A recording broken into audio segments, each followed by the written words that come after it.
Bom dia, lá para casa, sejam muito bem-vindos.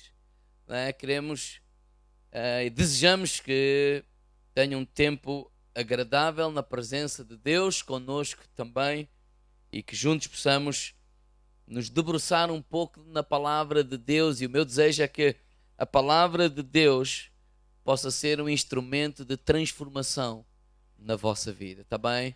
Então, sejam muito bem-vindos, certo?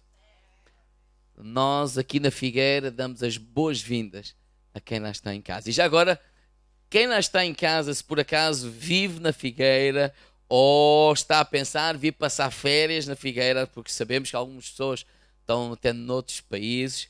Então, no dia 31 de julho e no dia 2 de agosto, esta igreja está a celebrar o 23º aniversário enquanto Centro Cristão Vida Abundante e nestas instalações. Então queremos convidá-lo para na sexta-feira, 21 horas, vamos fazer um concerto com Ruth Alves e Ruben Alves, e no domingo teremos o nosso culto habitual com o pastor João Pedro. Neste momento é o pastor que está a pastorear a nossa igreja Centro Cristão Vida Abundante em Lisboa, e durante anos ele pastoreou esta igreja e é o nosso convidado especial, e nós já estamos na expectativa daquilo que Deus irá fazer neste fim de semana. Amém? Então, se vives aqui perto ou pensas em passar por cá, aqui fica o convite, está bem? Glória a Deus. Filipenses capítulo 4. Convido os irmãos a abrir a palavra de Deus lá em casa. Não fiquem só a assistir, vai buscar uma Bíblia, abra a palavra de Deus em Filipenses no capítulo 4 e, por que não, um papel, uma caneta, e que possas tirar algumas notas que poderão ser úteis para a tua vida. Filipenses 4, nós temos vindo a falar sobre alegria. Temos dado ao título desta série o título de um pequeno livro que me encontrei com ele há uns anos atrás, de um teólogo norte-americano, o Wiersbe, que o título desse pequeno livro é mesmo Se Alegre. Então resolvi dar o título desta mensagem, desta série de mensagens, Se Alegre, até porque muitas destas notas que eu estou a partilhar vêm nesse livro Se Alegre. E nesse livro, o Wiersbe, ele partilha alguns ladrões da alegria. E faz esse estudo através da carta aos Filipenses, porque é uma carta onde o apóstolo Paulo fala de alegria. E no capítulo 1, o capítulo 1 de Filipenses fala que um dos ladrões da alegria são as circunstâncias, principalmente as circunstâncias más, as circunstâncias negativas. E o conselho do apóstolo Paulo para nós enfrentarmos esses dias difíceis é focar a nossa atenção não nessas adversidades, mas a nossa atenção no avanço do Evangelho, no progresso do Evangelho. Paulo, ele disse em Filipenses 1 que as coisas que me aconteceram contribuíram para o progresso do Evangelho. E outro texto base foi o versículo 21, que ele disse: para mim o viver é Cristo e o morrer é lucro. No capítulo 2 que estudamos da carta aos Filipenses, falámos que as pessoas, elas têm essa capacidade de roubar a nossa alegria, ou seja, esses relacionamentos, essas dificuldades relacionais, não é?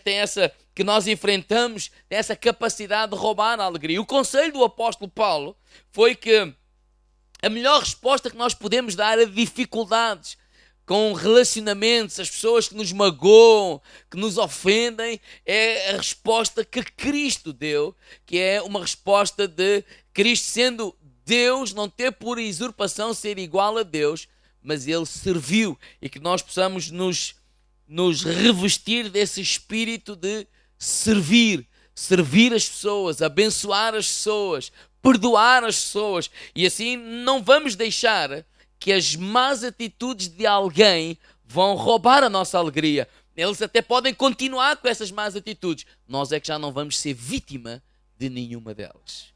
No capítulo 3 falámos que as coisas têm essa capacidade de roubar a nossa alegria, não é? Então, quando enfrentamos perdas, escassez, necessidades, Isso tem toda essa capacidade de roubar a alegria. E o conselho do apóstolo Paulo, quando nós nos focamos em conhecer a Cristo, esse desejo de conhecer a Cristo e essa intimidade com Cristo vão relativar todas as outras coisas. Elas passam a ser secundárias para a nossa vida. E então, se por acaso as perdemos, não damos assim tanta importância a algumas delas.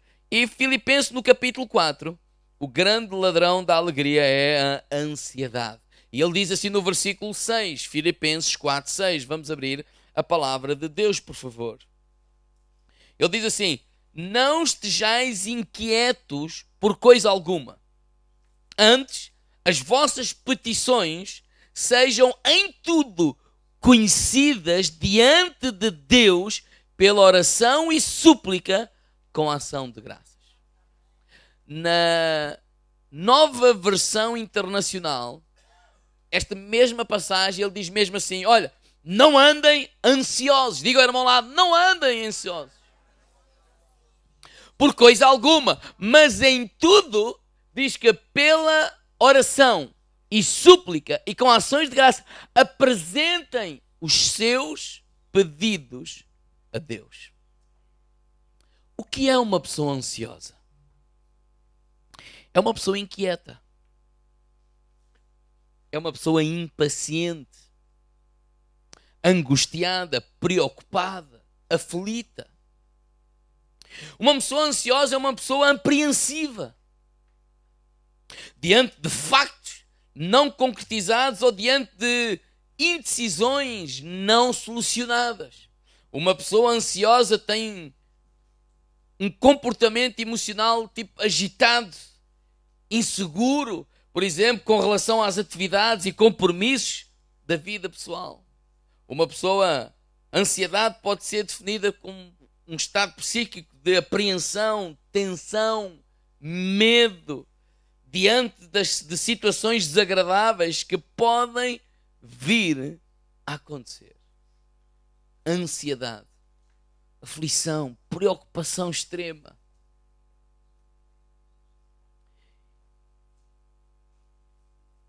Há várias reações à ansiedade. Há pessoas, por exemplo, quando ficam extremamente ansiosas, elas paralisam. Ficam como paralisadas. É como que alguém perdeu o emprego e nós dizemos: então, e agora? O que é que estás a fazer? Já enviaste currículos? Já fizeste isso, aquilo? E ela: não, mas não fiz. Não. Ou seja, ficou tão apavorada, tão apavorada. Obrigado. Com tanto pavor. E a sua mente começou a processar tão rápido as consequências do não ter trabalho e as dificuldades que eu vou passar e os problemas daqui, a adversidade da lá, que a pessoa fica paralisada e literalmente parece que não consegue tomar iniciativa de fazer mais alguma coisa. É como que, e agora? Agora parece que o mundo parou. Bem, a outra reação é o oposto. Há pessoas que, ao ficar extremamente ansiosas e apavoradas, preocupadas, apreensivas, uns paralisam, outros aceleram. E aceleram o dobro no sentido, e vão fazer isto, e vão fazer aquilo, e por vezes, sem pensar, tomam decisões precipitadas e colocam-se ainda mais problemas do que aqueles que já estão. Quer um, quer outro, não é assim muito bom.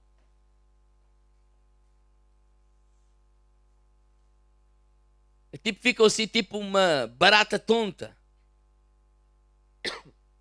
Ansiedade é... Outro caso de ansiedade é, por exemplo, quando nós perdemos o controle da situação. Por exemplo, tu vês coisas que estão a acontecer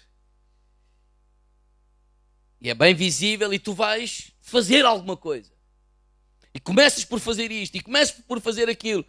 E parece que por mais que tu faças, nada resolve e de repente tu dás contigo mesmo e olhar para a situação e perdeste completamente o controle da situação. Já não mais está nas tuas mãos. Por exemplo, o apóstolo Paulo em Filipenses no capítulo 4, versículo 2, quando ele diz assim: peça a Ivone e a Síndic que vivam em harmonia segundo a vontade do Senhor. Duas senhoras tinham-se desentendido.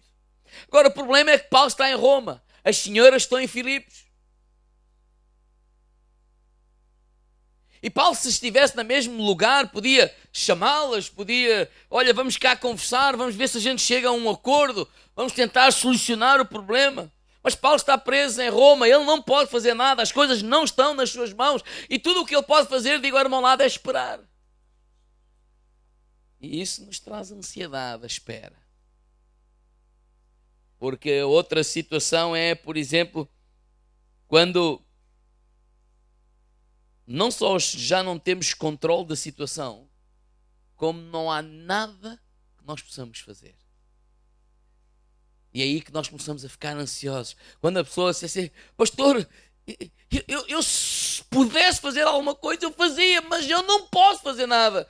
Então não está nas minhas mãos, não posso fazer nada, e o que é que eu faço? Isso mesmo. Diga ao irmão lá de nada. E esse esperar, esse não está nas nossas mãos, esse eu não poder fazer nada, ter que confiar em alguma coisa que não sei bem o quê, que eles vão entender ou que alguma coisa vai acontecer. É aí que o apóstolo Paulo entra e diz assim, não estejais ansiosos com nada. Diga lá ao irmão lado, não andeis ansiosos por coisa alguma. Vamos lá ler Filipenses capítulo 4, versículo 6, na Nova Versão Internacional. Eles colocam aqui outra vez. Olha, não andem ansiosos por coisa alguma, mas em tudo, pela oração e súplica com ações de graças, apresentem os seus pedidos a Deus. Vocês imaginem, em vez de estar a ler, o apóstolo Paulo olha para ti, estás preocupado e diz, não, mas o que é que eu faço? Eu não posso fazer nada. O problema é que eu não posso mesmo fazer nada. A pessoa está preocupada. O que é que vai ser da vida daquela pessoa? O que é que vai ser da vida do meu filho? O que é que vai ser da vida da minha neta? O que é que vai ser disto? O que é que vai ser daquilo? O que é que mais vai acontecer? E o apóstolo Paulo olha para ti e diz, olha, não estejas ansioso com isso. E nós olhamos para o apóstolo Paulo e diz, olha, pensas que isso é fácil? Se isso fosse fácil, e o apóstolo Paulo pode olhar para nós e dizer assim, não é fácil, mas é possível. Diga ao irmão lado, é possível. E nós então olhamos para o apóstolo Paulo e dizemos, então diz-nos, o que é que nós podemos fazer para que isso seja possível? Para que esse pavor, essa ansiedade extrema não tome lugar nas nossas vidas e nos destabilize por completo. Então no capítulo 4 de Filipenses, eu sublinharia 5 palavras, 5 conselhos do apóstolo Paulo para as nossas vidas. Primeiro conselho, a palavra que eu sublinharia é a palavra necessidades. Filipenses 4:19, ele diz assim, o meu Deus, segundo as suas riquezas, ele suprirá todas as vossas necessidades em glória por Cristo Jesus. Paulo está a dizer assim, o Deus que eu sirvo, o Deus que eu amo, o Deus que eu prego, ele vai suprir todas as vossas necessidades. Por outras palavras, Paulo está a dizer assim, pessoal, desculpem esta expressão pessoal, vamos lá simplificar a coisa. Vamos lá redefinir o nosso foco. Vamos lá redefinir a nossa atenção. Vamos lá, nós estamos focados em muita coisa, vamos nos voltar a focar numa só coisa. E eu imaginaria, por exemplo, o apóstolo Paulo a distribuir folhas de papel em branco e a dizer, dar 2 folhas de papel em branco a cada um. E a dizer assim, olha, Joaquim, Mário, João, escreve aí nessa folha de papel em branco as minhas necessidades. Aquilo que eu acredito, depois de refletir, de pensar, que eu tenho como necessidade para viver uma vida digna. E a pessoa vai refletir. Digo ao irmão ao lado, nada de fazer isso à pressa. O apóstolo Paulo diria, olha, nota a folha de papel, agora escreve aí os meus desejos. Tudo aquilo que eu desejo, que não tem mal nenhum, não é?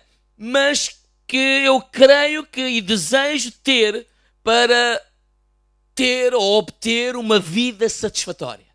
E eu pergunto, qual das listas seria maior? A das necessidades ou dos desejos? Vocês têm dúvida disso? Eu não tenho dúvida nenhuma que a maior lista seria dos desejos. Nenhuma. E o que o apóstolo Paulo está a dizer assim, olha, agora vamos trazer de novo um foco. Porque vamos descobrir que para ter uma vida digna, há muitas coisas que temos como desejos, que se formos honestos connosco mesmo, elas não são necessidades. E então vamos conseguir fazer uma lista muito mais pequena, muito mais pequena, muito mais pequena, muito mais pequena. O Wiersbe, nesse livro, ele diz assim: ansiedade é um sentimento e um pensamento errado a respeito das coisas, das pessoas e das circunstâncias. Ele diz assim, a respeito das pessoas, das coisas, circunstâncias, nós diríamos: o que é que eu não posso viver sem? 2 pontos. E às vezes nós, sem saúde, podemos viver? Podemos. Claro que não é a mesma coisa, claro que não. Claro que não é o desejável, claro que não. Mas o Jó viveu. Podemos viver sem um carro? Claro que podemos. Não é o desejável? Claro que não.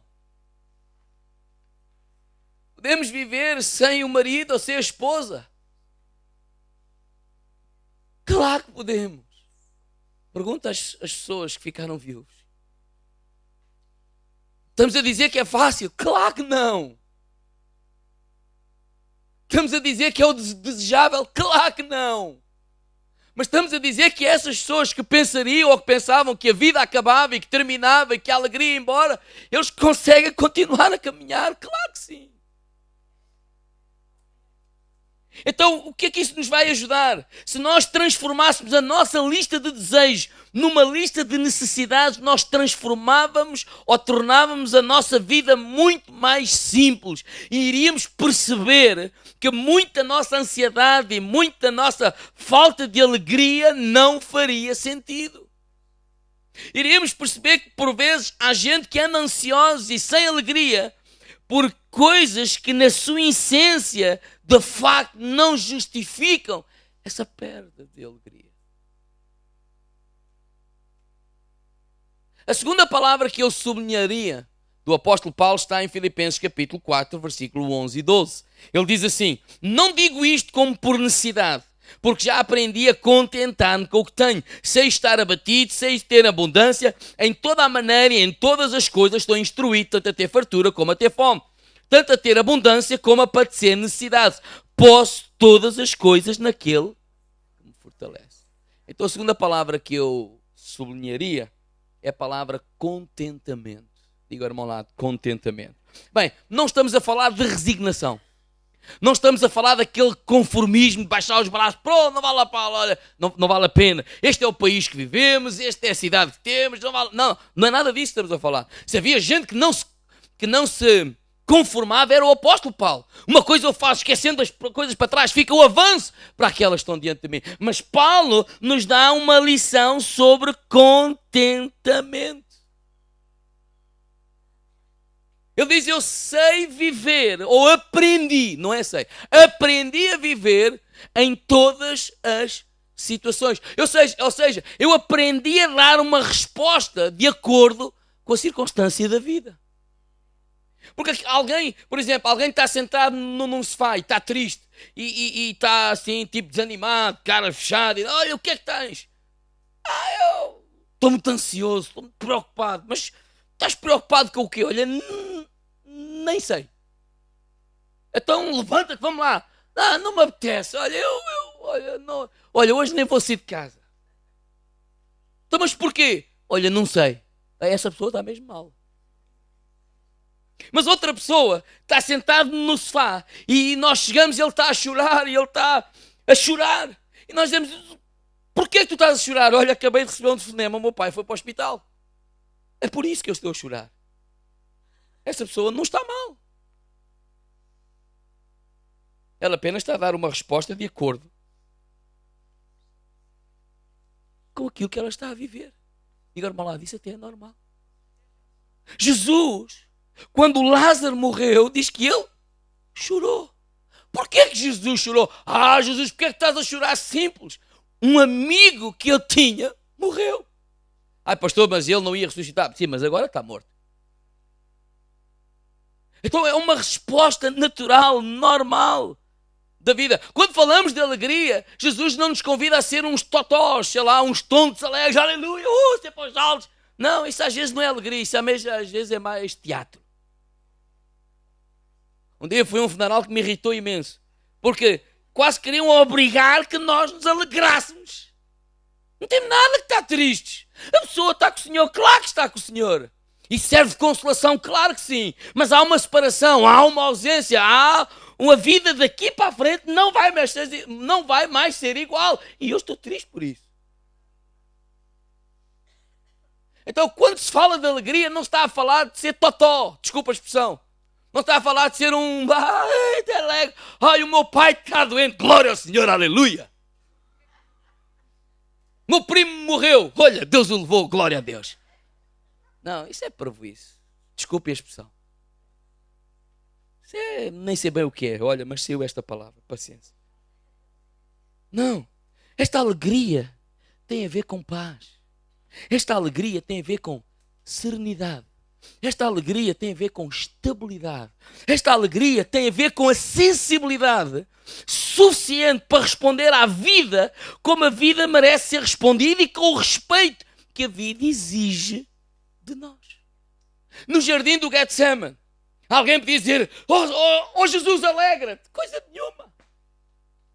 Estás triste? Claro que estou triste. Até eu vou enfrentar a morte que já esteja aqui aos saltos.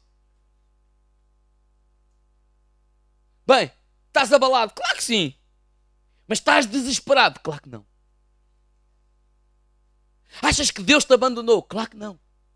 Achas que Deus continua no controle? Claro que sim. Achas que Deus te ama? Claro que sim. Contentamento é reagir ao conteúdo da situação. E Paulo estava a dizer assim, eu aprendi, não foi algo que nasceu comigo. Há uns recursos dentro de mim que alguém colocou, já vamos falar mais à frente, mas que eu aprendi a viver na escassez e aprendi a viver na abundância. Eu respondo, ou aprendi a responder às circunstâncias da vida de acordo com as circunstâncias. Então eu aprendi a contentar-me. Contentar-me é responder de acordo. E porquê que eu estava a dizer que eu aprendi? Porque eu pensava, por exemplo, depois de uma separação do marido ou da esposa, que a minha vida acabava. Mas ela não acabou, graças a Deus. Eu continuei. Deus providenciou outras formas. Deus providenciou. Eu pensava que a minha vida, depois da morte de um filho, terminava algo doloroso, mas eu aprendi a viver. Deus me tem ajudado. Eu pensava que depois de um divórcio a minha vida acabava e depois da rejeição, uma série de coisas, mas eu aprendi a viver. Deus me ajudou. Aprendi a responder a alguma coisa que veio para me roubar a alegria, para me trazer a ansiedade, para me roubar o passado, o presente e o futuro. Mas eu aprendi que esse tem a capacidade de roubar o passado, mas não tem a capacidade de roubar o presente e o futuro. Porque eu aprendi a responder a essa circunstância de acordo com como ela deve ser respondida. Eu aprendi, eu desenvolvi os meus conteúdos interiores. A terceira palavra que eu sublinharia, eu não sei se sei dizer prática, sei dizer integridade. Então, como estou na dúvida e já está na hora de dar a lição, fica as duas. Filipenses capítulo 4, verso 9, na Bíblia para todos diz assim: ponham em prática o que aprenderam de mim, o que me ouviram e viram fazer, e estará convosco o Deus da paz. Paulo estava a dizer assim, olha, ponham em prática na vossa vida o que aprenderam de mim, o que ouviram de mim, mas o que viram de mim. Paulo está a dizer assim, vocês ouviram, vocês aprenderam, mas vocês viram como é que eu reagi, como é que eu agi, nas dificuldades. Ou seja, quem era Paulo? Paulo era um homem íntegro. E aqui eu creio que está-se a falar um pouco de integridade. Paulo está a falar aqui sobre pratiquem o quê? A palavra de Deus. Ou seja, por outras palavras, Paulo estava a dizer assim, sejam íntegros. Integridade é responder à sua consciência. Ou seja, estás a viver um tempo de ansiedade. Agora, não transgridas. Não busques atalhos para sair dessa situação de dificuldade. Olha, não atropeles a tua consciência. Olha, não deixes de fazer aquilo que sabes que é certo fazer. Olha, faz o que é certo, faz o que é honesto, faz o que é correto. Olha, continua a ser íntegro. E agora, irmão lado, não facilites. Ou seja, porque às vezes no tempo da dificuldade, nós às vezes dizemos, olha, valia mais eu ser como os outros, pronto. Ao menos era mais rápido. E o que Paulo está a dizer é, não entres por esses caminhos. E o povo português, ou há um ditado português, não é? Quem se mete em atalhos, normalmente mete-se em trabalho. Então o que é que Paulo está a sublinhar? Integridade. No tempo da ansiedade, no tempo da dificuldade, no tempo da maior pressão, continua íntegro. Continua a ser fiel. Continua a fazer aquilo que a tua consciência diz que é para fazer.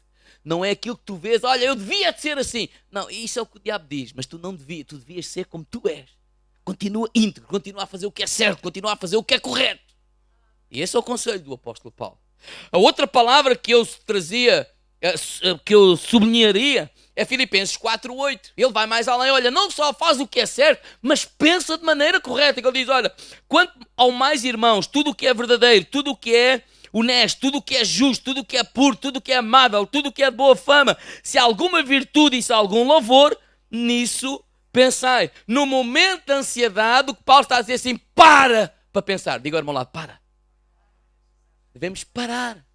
É como que, por exemplo, quando Jesus falou com os discípulos, e os discípulos estavam em Mateus 6, e agora largámos a pescaria, eu larguei o negócio, o que é que eu vou comer? O que é que eu vou beber?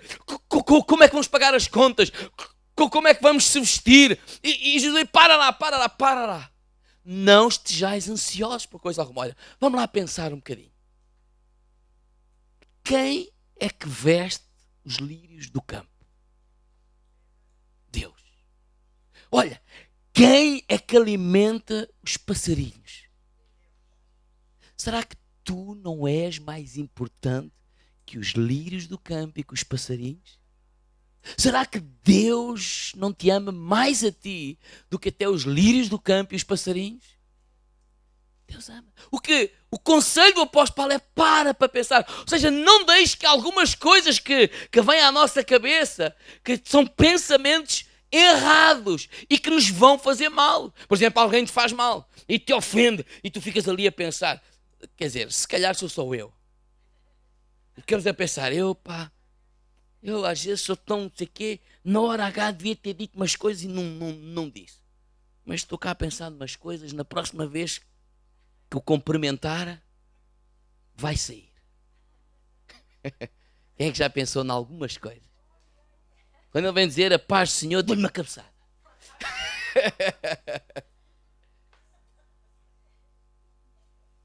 E o apóstolo Paulo está a dizer assim, para pensar. Deixa de lá de pensar coisas tolas. Deixa lá de pensar essas coisas. Deixa lá de pensar fazer justiça com as tuas mãos. Deixa lá de dizer essas coisas. Essa maneira de pensar, digo ao irmão lá, só te vai fazer mal. Essa maneira de pensar só vai roubar a tua alegria. Essa maneira de pensar só vai impedir que aquilo que Deus tem para ti chegue até à tua vida. Olha, pensa em tudo o que é bom, tudo o que é honesto, tudo o que é boa fama. Olha, nisso pensa. Pensa no que é justo. Pensa no que é verdadeiro. Olha, pensa no que é nobre. Olha, ser grande. Olha, ocupa a tua cabeça com aquilo que verdadeiramente vale a pena. Olha, faz apenas aquilo que é certo. Faz apenas aquilo que é correto. Olha, já agora, reduz a tua lista de desejos para uma lista de necessidades. Olha, já agora, responde a cada situação de acordo com o conteúdo. Ou seja, vai buscar dentro de ti os recursos interiores para cada necessidade. Paulo, fala-me um pouco mais desses recursos interiores. Então eu acredito que ele, para terminar, sublinharia a quinta palavra. oração. Paulo, podem ver. Filipenses 4:6, na versão O Livro, lemos o mesmo versículo, mas noutra versão diz assim: não alimentem preocupações, seja pelo que for. Antes, apresentem os vossos cuidados em oração perante Deus. Exponham-lhe todas as vossas necessidades, sem esquecer de lhe expressar o vosso agradecimento. Paulo estava a dizer assim, olha, reduz essa lista de desejos para necessidades. Paulo está a dizer assim, olha, vamos aprender sobre contentamento. Olha, vamos aprender a responder a cada situação de acordo com a necessidade, com o respeito que a situação merece. Olha, vamos praticar a palavra, vamos continuar a ser íntegros, vamos fazer aquilo que a nossa consciência diz que é certo e que é correto e que é honesto fazer. Não vamos embarcar noutras coisas só porque os outros fazem. Não, vamos permanecer íntegros. Olha, vamos pensar não de acordo com aquilo que o inimigo coloca na nossa vida, não de acordo com, às vezes, com os sentimentos que nós temos por causa das circunstâncias, da adversidade, mas vamos pensar naquilo que é bom, naquilo que é honesto, naquilo que a palavra de Deus diz. E olha, vamos orar. Vamos orar. Porque se eu sair desse lugar, se eu não deixei que essas coisas roubassem a alegria, não é porque eu sou melhor que seja de quem for. Os recursos que nós necessitamos vêm de Deus. Está a dizer, olha, ajoelha-te e vamos orar. Ah, pastor, eu já oro. Olha, eu quando vou no carro, vou daqui para Coimbra, vou orar. Ah, pastor, eu quando vou no comboio, vou orar. Glória a Deus porque oramos no carro. Glória a Deus porque oramos no comboio. Glória a Deus porque oramos em qualquer outro lugar. Mas eu creio que aquilo que Paulo está a falar é um pouco mais profundo. É aquela oração que Jesus diz em Mateus 6. Olha, mas tu quando orares, entra no teu aposento, fecha a tua porta, ora ao teu Pai em secreto. E o teu Pai que vê secretamente te recompensará. É uma oração que vai para além das palavras.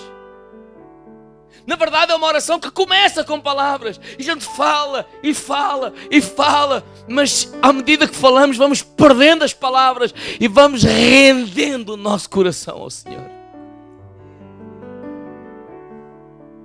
Deus, não há nada que eu possa falar, não há nada que eu possa fazer.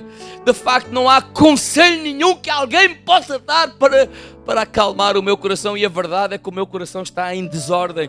Desordem neste sentido. Eu estou preocupado, eu perdi a minha alegria, eu perdi a minha sensibilidade, eu perdi o equilíbrio. Eu estou a perder uma série de coisas que por causa desta circunstância, o pavor, a apreensão, a preocupação tomou conta. Eu estou a perder muita coisa. E há muita coisa que eu posso fazer, mas aquilo que eu tenho mesmo que fazer, que eu preciso, é que tu faças em mim. Porque nós, como seres humanos, não temos um botão aqui do lado.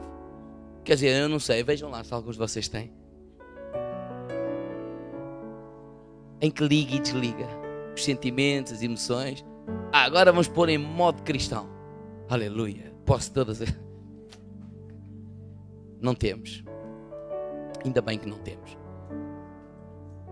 E Paulo está a dizer assim, ajoelha-te. Paulo está a dizer assim, vai àquele lugar. Qual lugar? Aquele lugar chamado oração.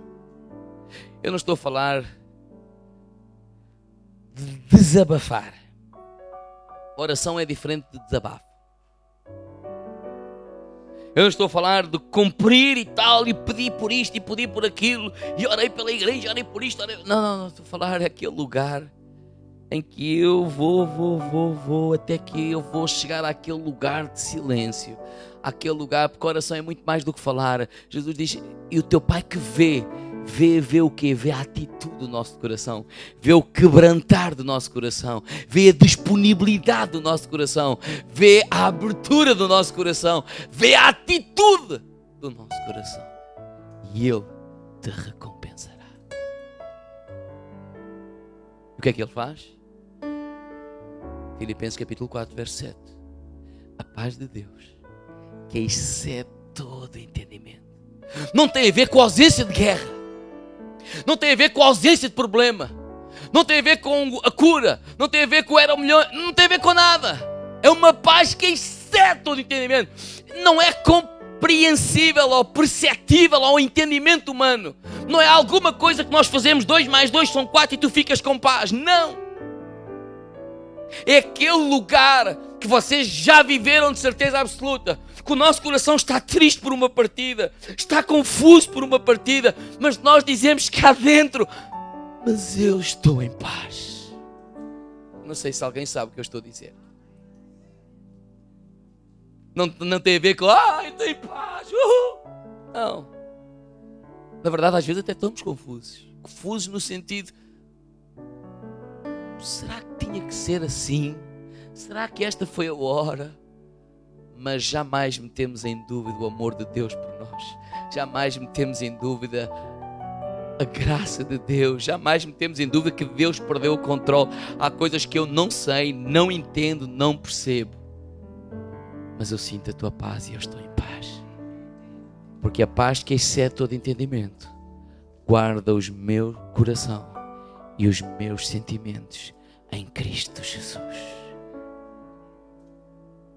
Por isso é que há gente que pensa assim, eu não sei como é que tu passaste o que passaste e estás a viver como estás a viver e ainda consegues viver. É Deus. Diga ao meu lado, é Deus. Quando eu dou esse testemunho, quando nós damos esse testemunho, não dizemos assim, Paulo, sabe uma coisa, irmão, sabe, eu fui ali, fiz 7 semanas de intercessão. E mais, jejuei 15 dias. Bem, um dia eu ouvi alguém a falar e disse, se eu fizer isto tudo eu morro, para ficar em paz. Bom, alguém me disse, jejuou 40 dias. Pastor, mas está mal jejuar? Não, está mal é eu pensar que Deus só me vai ajudar se eu jejuar 40 dias. Eu não sei, mas eu vou para os anjinhos. Mas no fundo o que a pessoa estava a dizer, que não é o Paulo, graças a Deus, é dizer assim, não, há uma forma, há uma regra. Tu tens que ser como eu, tu tens que interceder, tens que pôr o diabo lá no lugar dele, tu tens que fazer, tu tens que sei o quê. E a pessoa sai daqui pior que o que entrou. Sabe porquê? Porque isso é o que ela não é capaz de fazer. Ela sente-se tão ansiosa, tão fraca, tão mal com a situação. E vai sair dali ainda culpada, a pensar que ela está a viver aquilo porque ela é que está mal.